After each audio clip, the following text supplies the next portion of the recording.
Angle x का मान क्या होगा यदि O वृत्त का केंद्र? पहले ये बताइएगा कि ये कौन सी रेखा है? स्पर्श रेखा। ये दोनों स्पर्श रेखा क्या होंगे? बराबर। स्पर्श रेखा और त्रिज्या के बीच 90 डिग्री। ये पूरा क्या है?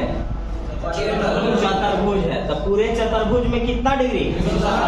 360 डिग्री। आमने सामने के कोणों का योग 180 डिग्री। अंदर में जो दो त्रिभुज बन रहा है, पहले ये बोलिएगा कि वो त्रिभुज कौन है? कौन त्रिभुज है? समकोण त्रिभुज है, राइट एंगल, क्योंकि 90 ना बन गया एक जगह। समकोण त्रिभुज। तो ये दोनों त्रिभुज कैसा त्रिभुज होगा? सर्वांशम होगा। और सर्वांशम में ये देखिए दोनों त्रिभुज कैसा त्रिभुज होगा? सर्वांशम होगा। और सर्वांशम त्रिभुज में दोनों त्रिभुज का क्षेत्रफल, परिमाण, कोण, भुजा सब आपस में क्या होता है? बराबर होता है। तो बस सब कुछ तो आप जानते ही हैं। तो हमें मालूम है कि ये वाला ये त्रिज्या कहला रहा है रेडियस। तो यहाँ त्रिज्या और स्पर्श रेखा के बीच कितना डिग्री? 90 डिग्री। अब देखिएगा किसी भी त्रिभुज में कितना डिग्री? 180 में 90 और 60 150। 150 और यहाँ 30। अब यहाँ आ जाएंगे। अब यहाँ पर अगर हम बात करें तो ध्यान रखिएगा, यहाँ जो कोण बना है वह किसके बराबर होगा? इस कोण के बराबर होगा, तभी ना सर्वांशम कहलाएगा ये। तो ये भी कितना डिग्री होगा? ये कितना है? 90 है। किसी भी त्रिभुज में तो 150 में कितना जोड़े? पूरा कितना हो गया? 60 डिग्री। आंसर आएगा 60 डिग्री। अब देख लीजिए प्रूफ करके।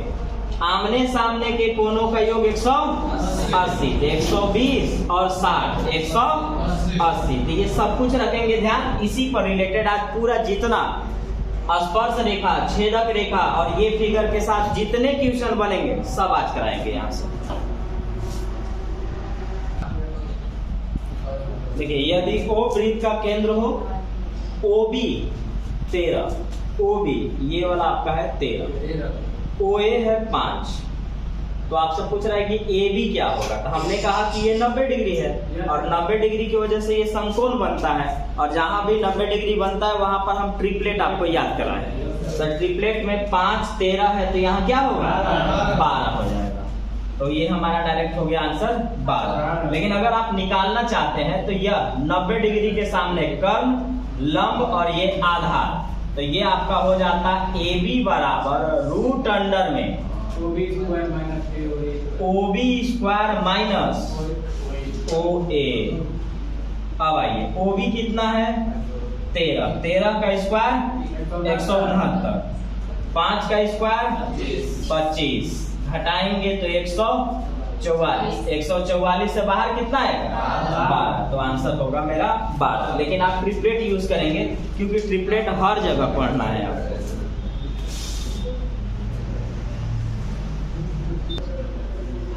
यदि O वृत्त का केंद्र हो तो BAC क्या होगा? BAC देखिए क्या क्या दिया?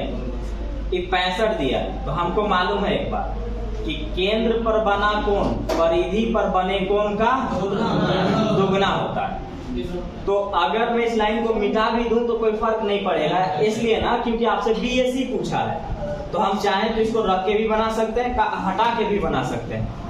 केंद्र पर बना कोण परिधि पर बने कोण का दुगना होता है। एक 65 है तो ये कितना होगा? 130।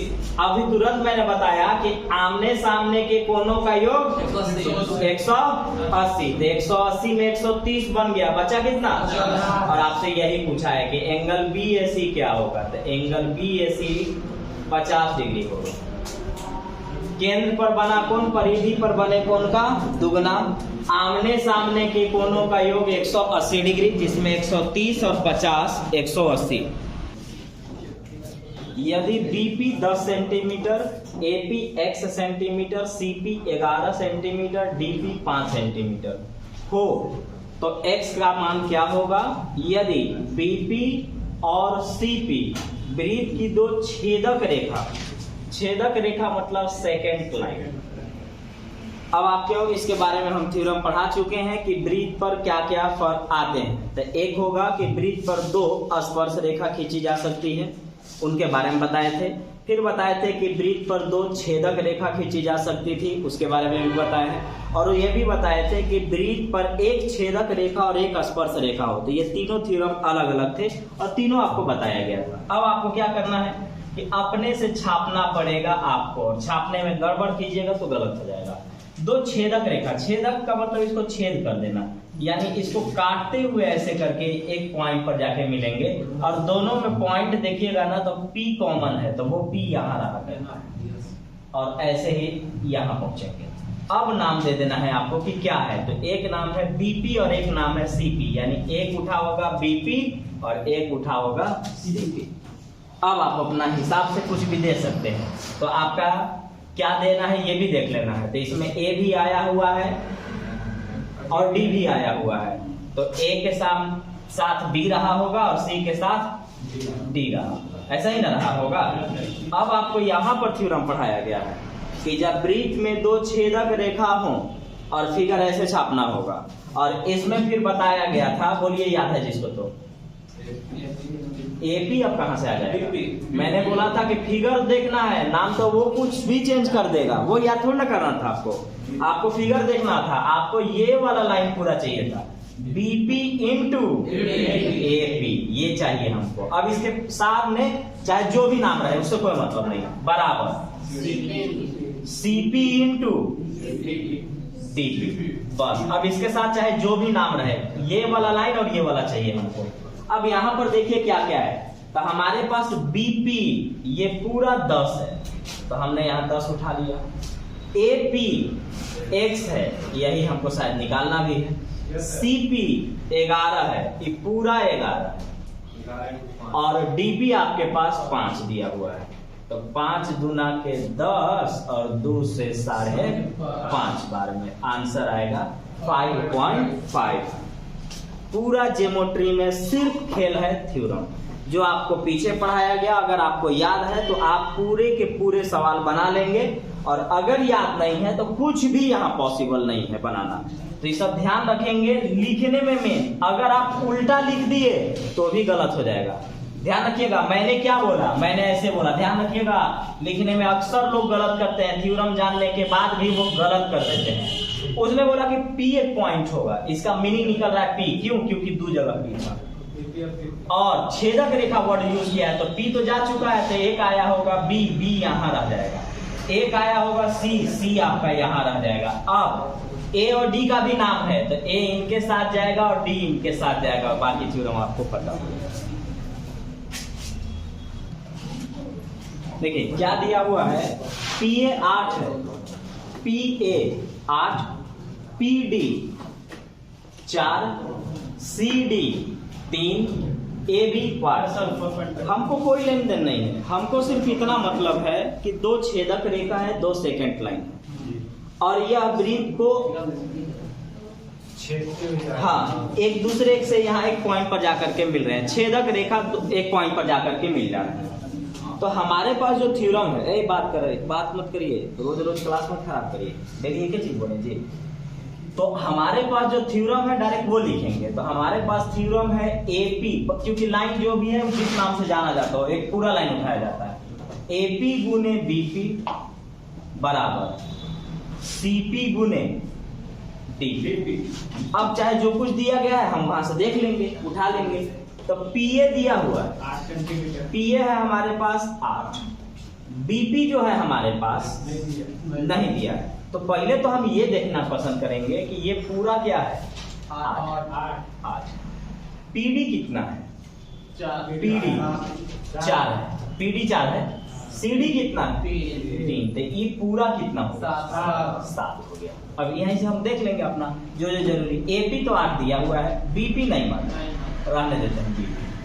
CP पता चल गया, CP 4 और 3 7। DP देख लीजिए 4, तो सब तो है ये। 4 से जब हम काटेंगे तो ये वाला 2 बार में, और 2 से ये 3.5 बार। तो हमारे पास BP ना 3.5 आया। आपसे पूछा है AB, AB के लिए पूरा AP में से आपको क्या निकालना होगा? BP। पूरा AP में से BP निकालिएगा तो आपका क्या आ जाएगा?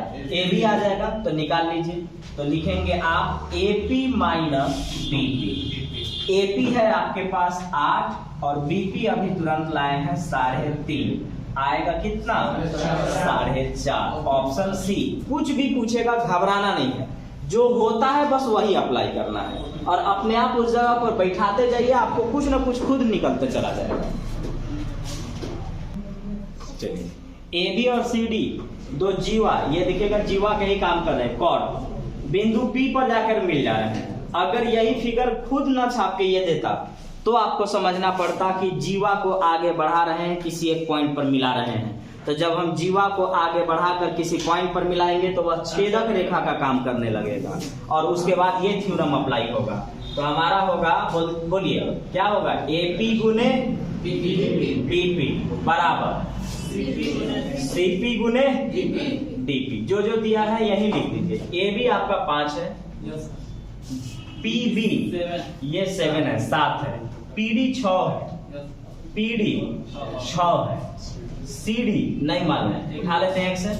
तो हमें मालूम है AP यहां तक, तो 7 और 5 12, BP 7, CP 6 प्लस ये चाहिए पूरा, x प्लस 6 लिखिए या 6 प्लस x, कोई फर्क नहीं पड़ेगा।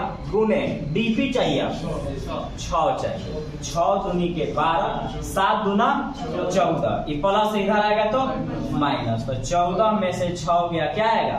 8। और ये नाम है आपका CD की जो लंबाई है वो 8 सेंटीमीटर है। बस जो कुछ सिखाया गया है वही काम करना है, कुछ भी पूछेगा आपसे बन जाएगा। ये ध्यान रखना है कि AP गुने BP होता है, CP गुने DP होता है। कल बताऊंगा, आज इतना ही रखेंगे। कल बात करेंगे कि एक छेदक रेखा और एक स्पर्श रेखा हो। स्पर्श, छेदक नहीं, हाँ ये वाला। तो जैसे मान के चलिए कि इसका नाम ABC, इसका नाम PA रखता है, PA रखते हैं, और ये C, किसी को थ्योरम याद है तो बोलिए, कल ये बताएंगे। तो ये बोले थे CP स्क्वायर बराबर AP गुने B, कल इस पर बात करेंगे। और लगभग अगर ये बना लिए तो आप अपने आप ही बना लेंगे, लेकिन अभी टाइम उतना नहीं है, इसलिए बात करेंगे कल इस पर।